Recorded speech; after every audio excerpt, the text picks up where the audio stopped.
Իրանն ու Իսրայելը շարունակում են միմյանց հարվածներ հասցնել, իրանական կողմն անցած գիշեր հրթիռակոծել է Իսրայելի տարածքն, այսօր առավոտյան վերսկսվել են Իրանի հրթիռակոծությունները, արևմտյան լրատվամիջոցների փոխանցմամբ իսրայելական այսօրվա հարվածների հիմնական թիրախներն են եղել նավթամշակման գործարանները, մասնավորաբար Թավրիզ և Աբադան քաղաքներում։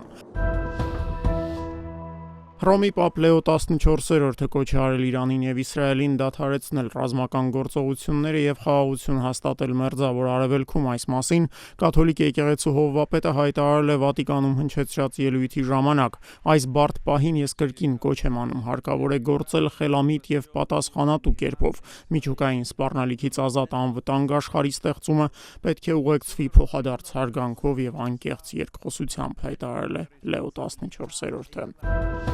And when it comes to Armenian side, Բաքուն որոշակի ակնկալիքներ ունի Երևանից Զանգեզուրի միջանցքի հետ կապված։ Պրահայում ընթացող միջազգային համաժողովի ժամանակ հայտարարել է Ադրբեջանի նախագահի աշխատակազմի արտաքին հարաբերությունների բաժնի ղեկավար, նախագահի օգնական Հիկմեթ Հաջիևը։ 30 տարի Հայաստանն Ադրբեջանի Նախիջևանի տարածաշրջանը մեկուսացման մեջ է պահել և մենք հիմա ակնկալում ենք, որ Երևանը կարևոր առաջին քայլը կանի Զանգեզուրի միջանցքի մասով, հայտարարել է Հաջիևը, ընդգծելով հենց որ լինի Նախիջևանի հետ կապը, Հայաստանի համար ևս կարող են այլ հնարավորություններ ստեղծվել։